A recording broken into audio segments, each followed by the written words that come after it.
कि हम हिंदुओं में किसी को परेशान करना या किसी की हत्या करना मैंने गलत कहा गया है। ये मजहब इसकी इजाजत नहीं देता। और जहां तक इस्लाम से मेरा ताल्लुक है और इस्लाम की मुझे जो तालीम और जानकारी है, उसके अनुसार बेगुनाहों का कत्ल इस्लाम में भी वर्जित है। इस्लाम कहीं भी किसी भी सूरत में बेगुनाहों को कत्ल करने की इजाजत नहीं देता। अगर आप मेरे सवाल का बखूबी और मेरे जहन में जचने वाला सवाल है ये जवाब दे दें तो मैं भी आपका मुरीद बन जाऊंगा। यूं तो मुरीद हुई, लेकिन फिर मुरीद बन जाऊंगा कि इंसानों को सबसे ऊंची श्रेणी में रखा गया है जहां तक मैं जानता हूं। और मैं जब करीब अपने कई मुसलमान इंटेलेक्चुअल्स दोस्तों से सवाल करता हूं कि सब कुछ मिलता है मगर आप बलि क्यों देते हैं, आप वध क्यों करते हैं, तो उन्होंने कहा कि ये चीजें मुसलमानों को इस्तेमाल के लिए दी गई है। मैं इस पे क्लियरिफिकेशन चाहूंगा डॉक्टर साहब का, आपका क्लियरिफिकेशन चाहूंगा। मैं इस सवाल का जवाब चाहूंगा आपसे। वालेकुम अस्सलाम भाई साहब, आपकी सलामती हो। पहले में सवाल किया है कि वो पीस टीवी माशाल्लाह काफी वक्त से देख रहे हैं और वो कहते हैं कि हर मजहब में कहा गया है कि कत्ल करना, इंसान की जान लेना गलत है, हराम है। हिंदू मजहब में कहा गया है और इस्लाम में भी जैसे उनकी जानकारी सही है कि बेगुनाह का कत्ल करना हराम है। वो ये पूछते हैं कि बलि कहाँ तक सही है। बलि का मतलब मैं आपसे पूछना चाहता हूँ कि आप ये पूछना चाहते हैं, मतलब जैसे हम लोग कुर्बानी के टाइम में, मेरा यही सवाल है, जाती सवाल यही है मेरा। अगर इस सवाल का जवाब देंगे तो मैं तो आपका मुरीद हूँ, लेकिन फिर से और पक्का मुरीद बन जाऊंगा। भाई साहब ने कहा कि आप लोग कुर्बानी क्यों देते हैं, और ये कुर्बानी का जो सवाल है कि हम ईद उल जुहा बकरीद में कुर्बानी क्यों देते हैं। कुरान मजीद में अल्लाह ताला फरमाते हैं सूरह हज में सूरह नंबर 22 में कि ना ही गोश्त ना ही खून अल्लाह को जाता है। अल्लाह को ना खून की जरूरत ना गोश्त की जरूरत। ये कुर्बानी के वक्त अल्लाह को खून नहीं जाता ना गोश्त जाता है। लेकिन तकवा, आपकी पार्टी, आपकी परहेजगारी अल्लाह को पसंद है। आप अगर देखेंगे कि ईद उल जुहा के बारे में क्यों हम कुर्बानी करते हैं और वाकया जानेंगे इब्राहिम अलैहिस्सलाम का, कि इब्राहिम अलैहिस्सलाम को अल्लाह सुब्हानहू व तआला ने उस वक्त बुत परस्ती बहुत आम थी, बुत परस्ती बहुत आम थी और कुर्बानी इंसानों की बहुत आम थी। और हिंदुस्तान में भी आम है, आज भी हिंदुस्तान में कई दिगर मज़ाहिब में लड़कियों की कुर्बानी दी जाती है, बच्चों की बलि दी जाती है। क्या आप छोटे बच्चे का कत्ल करो, औरत का कत्ल करो, बलि दे जाओ और भगवान खुश हो जाएंगे। कई जगह अल्हम्दुलिल्लाह मुसलमान में नहीं है। तो उस वक्त इब्राहिम अलैहिस्सलाम को अल्लाह ने पूछा कि आपको सबसे ज्यादा अजीज इस दुनिया में क्या चीज है, तो उन्होंने कहा कि मेरा बेटा। तो उन्होंने पूछा कि आप अपने बेटे की कुर्बानी दे सकते, अपने पैगंबर इब्राहिम अलैहिस्सलाम की बेटी की कुर्बानी दे सकते। तो वो चौंक गए और अल्लाह के पैगंबर थे, उन्होंने कहा कि बेटे से कहा, बेटे ने कहा बेशक अल्लाह के लिए आप मेरी कुर्बानी दे सकते, आप अपने बात पे पट्टी मान लो। जैसा अल्लाह ताला फरमाते हैं इस दुनिया में अल्लाह ताला हमारा इम्तिहान ले रहे, तो अल्लाह ताला इम्तिहान ले रहे अपने पैगंबर इब्राहिम अलैहिस्सलाम का। अल्लाह ताला ये भी जानते हैं कि इब्राहिम अलैहिस्सलाम जवाब क्या देंगे, तो इब्राहिम अलैहिस्सलाम अपनी बात पे पट्टी मारते और जिस तरीके से हुक्म आता है अपने बेटे की कुर्बानी देने जाते। उस वक्त ही एक भेड़, गोट या शीप आ जाता है और उस शीप की कुर्बानी हो जाती है। तो उस चीज को याद रखने के लिए आज भी मुसलमान बकरीद के टाइम पे, ईद उल जुहा के वक्त जानवर की कुर्बानी देते। ये याद दिलाने के लिए हमें, क्योंकि ये अल्लाह सुब्हानहू व तआला की तरफ से अपने आखिरी पैगंबर मोहम्मद सल्लल्लाहु अलैहि वसल्लम ने कहा, उसकी बात मानते। लेकिन अगर मैं सोचूं दिमाग से क्यों, तो ये सोच सकता हूं कि ये हमें याद दिलाने के लिए क्या अल्लाह को इंसान की कुर्बानी की जरूरत नहीं, इंसान की जान लेने की जरूरत नहीं। तो जो आज दुनिया भर में आज भी हो रहा है कि बच्चों को कत्ल किया जा रहा है, औरतों का कत्ल किया जा रहा है, बलि पे चढ़ाया जा रहा है, ये बिल्कुल गलत है। और दोनों में आप देखेंगे फर्क।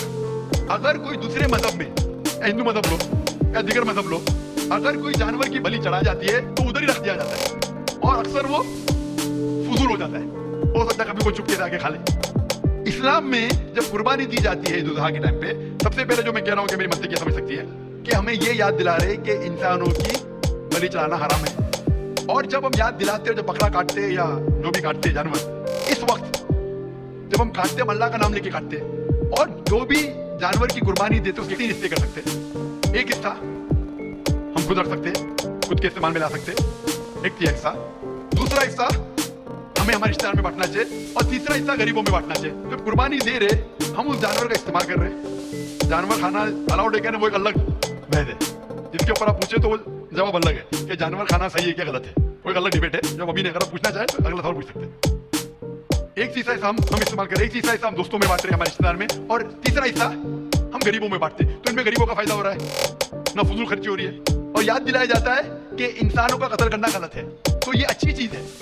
जब बलि जैसा देखे बाकी मज़ाहिब में क्या हो रहा है, इंसानों का कत्ल किया जाता है बिल्कुल हराम है।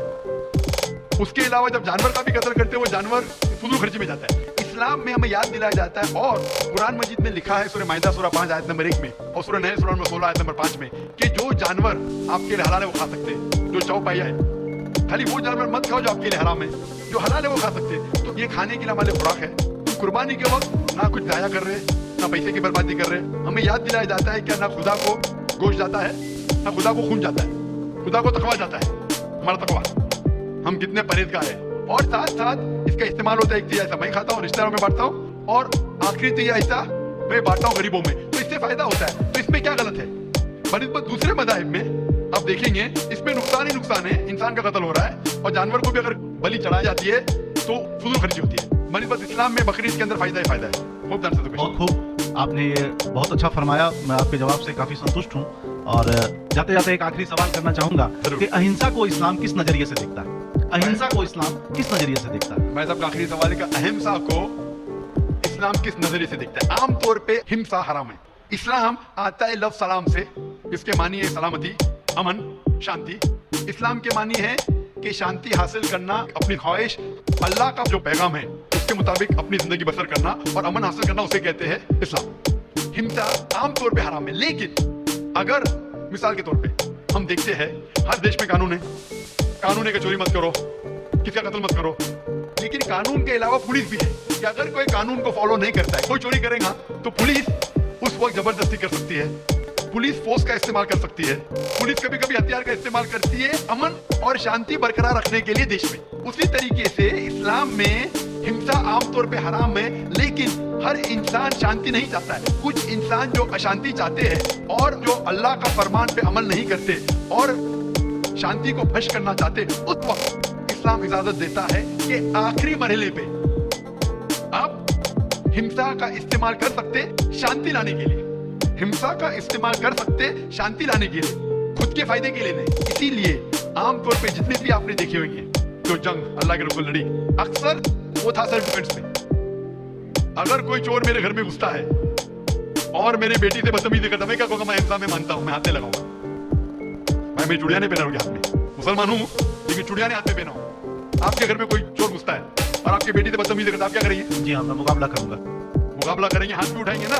इस तरीके से हिंसा का इस्तेमाल आखिरी मरहले पे, अगर दूसरा कोई चारा नहीं है तो इस्तेमाल किया जा सकता है हक के लिए, ना के लिए नहीं। दूसरे को तकलीफ पहुंचाने के लिए गलत है, दूसरे का माल हड़प करने के लिए हराम है, लेकिन खुद के बचाव के लिए या अमन हासिल करने के लिए हिंसा का इस्तेमाल किया जा सकता है। लेकिन असल में इस्लाम आता है लफ्ज सलाम से, जिसके मानी है सलामती, अमन, ताकि दुनिया में सलामती पहुंचे। बहुत खूब, बहुत अच्छा लगा आपको सुन के। फिर एक बार मैं तहे दिल से आपका शुक्रिया अदा करना चाहूंगा। खुदा हाफिज। एक खुदा में मानते हैं? मैं एकदम एक खुदा को नहीं, मैं अपने अंदर में बैठे ब्रह्म को मानता हूँ। मेरी अपनी अलग सोच है। मैं किसी मंदिर में नहीं जाता हूँ, ये बात नहीं है, जाता हूँ, लेकिन मेरी अपने अंदर की आवाज है कि इंसानों की खिदमत करो, इंसानों की इज्जत करो और भटके हुए को राह दिखाओ। मेरा भी यही है। और मैं किसी इंसान में, हिंदू हो चाहे मुसलमान, मैं इस खुले मन से आगाज करता हूँ। मैं किसी से भी भेदभाव ना आज तक किया है, न कभी जिंदगी में करूंगा। मेरे लिए इंसान जो पैदा किया है वो ऊपर वाले ने, वो सभी एक है। और एक आपने फरमाया कि इंसान की खिदमत करना चाहिए, इंसान की मदद करना चाहिए, लेकिन मैं ये पूछना चाहता हूँ कि आप एक खुदा में मानते हैं? आपने कहा, मैं ये पूछना चाहता हूँ, आपने तकरीर सुनी मेरी पीस टीवी पे, आप मानते हैं कि मोहम्मद सल्लल्लाहु अलैहि वसल्लम आखिरी पैगंबर है? नहीं, मैं इस बहस में नहीं पढ़ना चाहता, मैं इस बहस में नहीं पढ़ना चाहता, लेकिन मैं इतना जानता हूँ कि हमारा खुदा एक है और एक ही ताकत है जो पूरे सभी संसार को, पूरे यूनिवर्स को, पूरी बात तो बहुत कहने की है, लेकिन ये समय और वक्त का तकाजा है। बिल्कुल, समय का तकाजा होने की वजह से मैं आखिरी चीज कहूंगा आपसे भाई साहब कि आपने पीस टीवी पे से तकरीर सुने, आप कहते हैं कि भगवान एक है, मैं उसमें मानता हूँ, लेकिन यही भगवान ने चाहे बाइबल में हो, चाहे वेद में हो, चाहे कुरान में हो, सारी धार्मिक किताबों में कहा गया है कि आखिरी आने वाले पैगंबर मोहम्मद सल्लल्लाहु अलैहि वसल्लम में, और उसमें मानना चाहिए। तो मेरी आपसे ये दरखास्त है कि आप इतने अच्छे इंसान है माशाल्लाह, एक आखिरी मेरी ख्वाहिश है कि आप इंशाल्लाह इस पे तहकीक करो, और ये जब आप एक भगवान में मानते हैं, दूसरे इंसानों को तकलीफ नहीं देना चाहते, तो भगवान ये भी कहते हैं कि आखिरी पैगंबर कौन है, उस पर तहकीक करो, इंशाल्लाह आप मुकम्मल अच्छे इंसान बनेंगे। आपसे ईमान के बारे में सवाल किया, आखिरत के बारे में सवाल किया, उसी दरमियान एक सवाल आपसे किया, मल ihsan या रसूल अल्लाह, ते अल्लाह के रसूल मुझे बताइए कि ihsan क्या चीज है, ihsan किसे कहते हैं?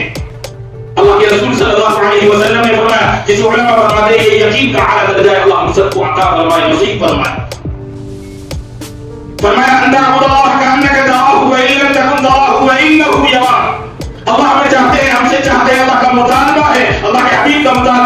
میں سے ہر ایک ایسا یقین پیدا کرے. فرمایا ان تعبد اللہ کأنک تراه. اسلامی سے کہتے ہیں کہ تو اللہ کی عبادت اس طرح کرے گویا اپنی آنکھوں سے اللہ کو دیکھ رہا ہے. یقین کے 3 درجات. یقین کی 3 کیٹیگری یا 3 طرح کا یقین. بالکل یقین جو خبر کے ذریعے سننے کے ذریعے انسان کو حاصل ہو. اللہ کے رسول صلی اللہ علیہ وسلم فرماتے ہیں کہ یہ جو بالکل یقین ہے یہ حقیقت یقین میں تبدیل ہو جائے ایسی میں نتیجہ ہے. جو مشاہدے کا یقین ہوتا ہے تجربے کا یقین ہوتا ہے آدمی کسی چیز کو چھو کر کسی چیز کو استعمال کر کے جو یقین حاصل کرتا ہے اس چیز کے مطابق وہ خبر والے یقین سے کہیں زیادہ یقین ہوتا ہے. تو فرمایا اللہ کے رسول نے ان تعبد اللہ کأنک تراه فإن لم يكن ان تعبد اللہ کأنک تراه فإن لم يكن یراہ. اللہ کی عبادت ایسے کرو جیسے اللہ کو دیکھ رہے ہو یعنی اللہ کی موجودگی کا یقین تمہیں ایسے ہو جائے جیسے تم نے اپنی آنکھوں سے اللہ کو دیکھ لیا. اللہ پاک ہم سب کو ایسا یقین عطا فرمائے. اس یقین کے مطابق اللہ کے رسول نے فرمایا ایسا یقین بناؤ اس یقین کے ذریعے اللہ پاک تمہاری اصلاح فرمائیں گے. اور ایسا یقین بنانے کے لیے قرآن کریم میں غور و فکر ہے جس کے ذریعے اپنا یقین بناتے ہیں. قرآن کریم کو سمجھ کر پڑھنا خود کہتا ہے افلا یتدبرون القرآن. کیا تم قرآن کا تدبر نہیں کرتے غور و فکر نہیں کرتے؟ قرآن کے ذریعے اللہ تبارک و تعالیٰ لوگوں کے یقین میں اضافہ کرتا ہے اللہ کا قرب نصیب ہوتا ہے.